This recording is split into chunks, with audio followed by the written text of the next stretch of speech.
In this video, Professors Asasian and Kaufman will explain the methodology they developed together over the years for team teaching the conflict. While the focus is on the protracted Israeli-Palestinian cycles of war and peace, the methods may be used in other identity-driven disputes.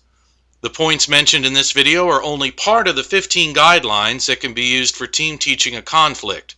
And if you're interested in getting the full picture, you can join them this coming summer session 2 or contact Professor Kaufman. We also see the professors answering some questions brought up in the previous class. What are the rules of engagement, as we call it, in a process of team teaching a conflict? Well, we took some advice. I took some advice of there's something called the Center for Teaching Excellency at the University of Maryland. And we wanted to know what do they know about team teaching? Because, I mean, team teaching, is an interesting idea for any subject, biology, anthropology. There are two different disciplines that you can bring together on an issue. So I personally got quite a lot of ideas. But the idea of team teaching a conflict, we had nobody could tell us how you do that. So it's by trial and error over the years, we came up with this list of, by now we keep adding, now we have about perhaps 15 different points, or maybe. I'm not going to cover them all. They are in the article with Professor Asasian that you have already in the blackboard, most of them. I just want you to understand, and in the exam we are not going to ask a question about the rationale of the course, don't you worry. Just so that we are on the same page, and so you understand what brought us to the idea of teaching together, and then how did we find the common ground. Okay, the first thing is we don't get locked into a conventional zero-sum and deterministic interpretations of our conflict. I just say that we are not moving we are not keeping the same style all through the course. We are starting adversarial, and we are assuming that there will be a peace process, and we know, if not now, next year or something, and then there will be negotiations. So we want to move into the future where people have to decide how to accommodate the antagonistic positions. So we are not into scoring, saying, my truth is better than your truth. So I give an example about the right to come and settle in the land. The Jews have been asking for the right to settle in the land after 2,000 years. The Palestinians, who are many of them refugees, are asking to go back and settle in their land, they call it their land, after 62 years. Are we going to make a big fight about who has more rights? 2,000 years, is it more than 62 or is it less? Even if we check international law, there is nothing there that tells you 62 is less or more than 2,000. So we are not into that. So what we are trying to do is to, anything that is a conventional zero-sum, we try to challenge it. We sort of, many conflicts of this kind that are prolonged and with a lot of suffering and a lot of victims and a lot of civilian killed, many of the issues in the conflict are not property or water. They are very what we call non-tangible issues, like pride, humiliation, acknowledgement, apology, forgiveness, dignity.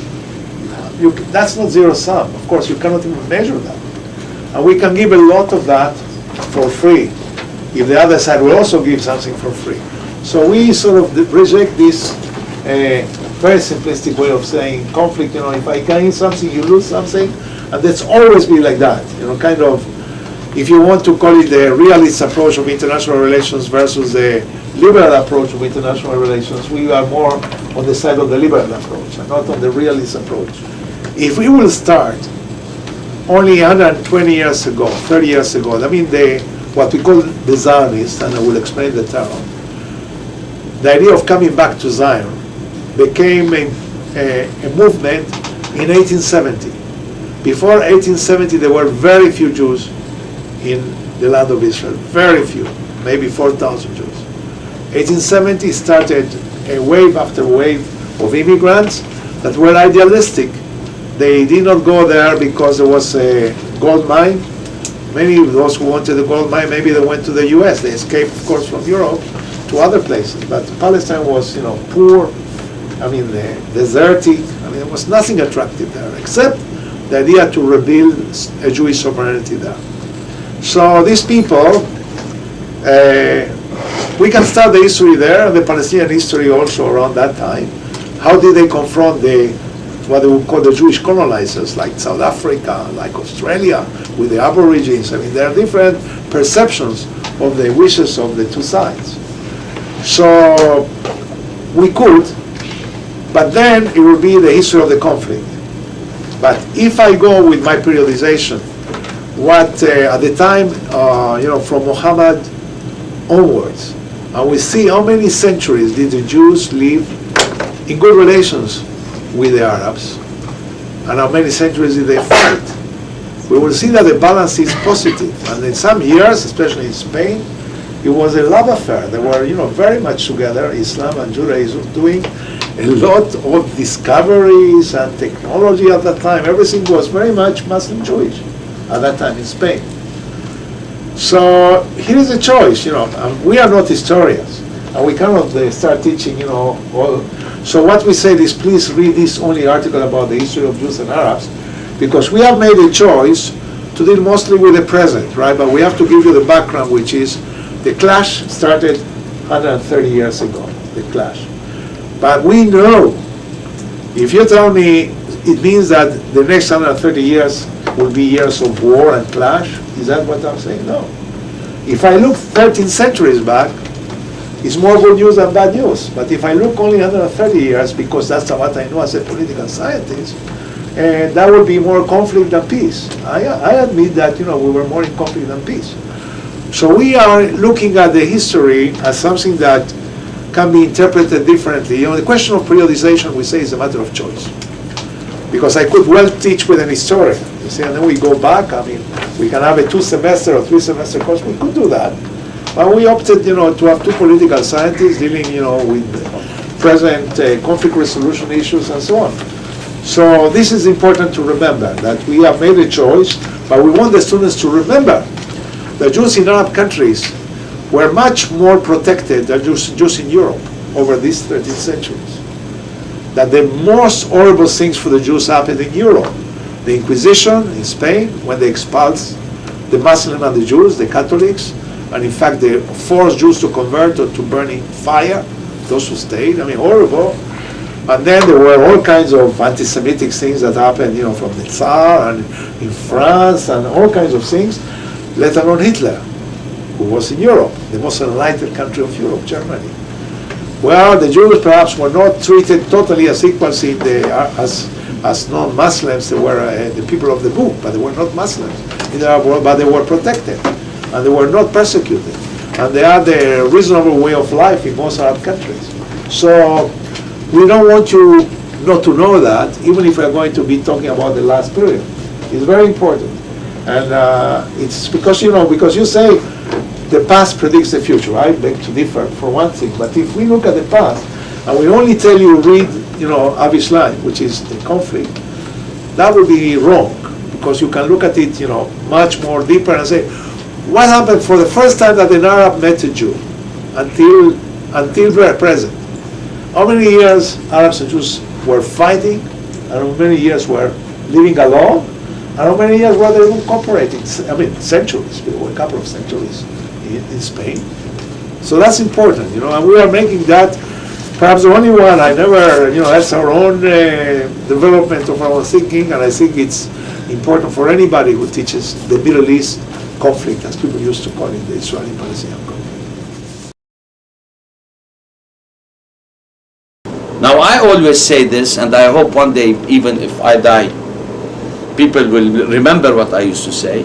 I say there is no way that we cannot solve this problem except by negotiations, and there will never be a military solution to this conflict. And if Israel is going basically to be part and parcel of the Middle East, we don't want Israel to be in the Middle East, we want Israel to be part of the Middle East. And to be part of the Middle East, they have to understand that they have to give up territory. They cannot have peace and territory at the same time. So this is given. These are facts on the ground, nobody can change them. Now, from one government to another, there has been certain kind of different policies and tactics. I must say, and as my ex-president used to say, God rest his soul, we had a potential partner who almost delivered peace, but was assassinated as a result, and that was Prime Minister Rabin. Unfortunately, in the Israeli leadership, we don't have Rabins. We have Mahmoud Abbas, regardless of the ineffectiveness of my president, because he is fought by Arab radicals, by Islamic fundamentalists, because he believes in pragmatism, he is paying a very heavy price. And that heavy price that he's paying today is because of his moderate positions. The first question, what efforts are being made, if any, to stimulate positive relations between Palestinian and the Israeli civilians on a personal level? Or are these efforts expected to be included in the creation of peace following successful negotiations? I mean, there are different schools of thought in this. One school of thought basically is that in order to have longevity of peace, we have to build certain kind of relationship between the two civil societies. And you cannot really build a relationship between two civil societies if we don't change our perceptions, our culture of what culture of peace is all about, and if we don't change our education, our curricula in accepting the other. So the question of peaceful coexistence is not to negate the other, but to accept the other. So the politics of inclusion is very important here to pave the way for the longevity of peace. And I think, people think, one school of thought thinks that the negotiations ultimately will bring people together if there is a peace. Another school of thought says, why should we wait for politicians to make peace? Why can't we build the bridges between our communities, and that will put pressure on our leadership to reconcile and to sign a final peace treaty. So these two schools of thought we have been dealing with, in the Israeli-Palestinian conflict. I think we tried both of them in one way or another, but the shortcomings were in both cases, were detrimental as to the exacerbation of conflict rather than creating a certain kind of communality of accepting each other. I believe that societies actually, in our case, our conflict has been shaped by two important factors, I must say.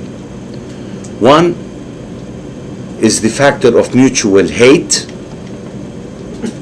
and distrust, and the second factor is the mutual of fear. So these two concepts, I must say, have shaped our protracted conflict. And as a result, the psychological aspect of this conflict plays a significant role in epistemic communities when they are in conflict with each other. And therefore, I think the question of making peace should not be put on equal footing with signing a peace treaty. Signing a peace between governments could be easy after a long conflict, but making peace between people takes a long time, because you have to build the trust